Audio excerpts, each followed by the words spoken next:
بسم اللہ الرحمن الرحیم۔ میں نے ایک مولوی صاحب سے کہا میں جو کام کرتا ہوں الٹا ہو جاتا ہے، کوئی دم یا تعویذ کرو تاکہ میرے الٹے کام سیدھے ہو جائیں۔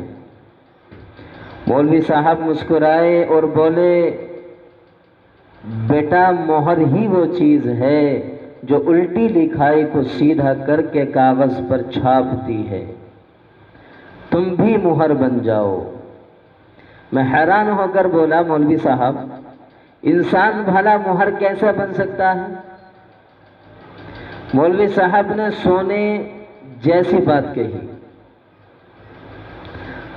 آپ کا مقدر آپ کی پیشانی پر لکھا ہے، آپ کا ماتھا ہی آپ کی مہر ہے۔ جاؤ سجدے میں اور اس مہر کو مصلی پر چھاپ دو۔ مقدر میں جو بھی الٹا لکھا ہے اللہ کی یاد اور اللہ کی بارگاہ میں کیا ہوا سجدہ اسے سیدھا کر دے گا۔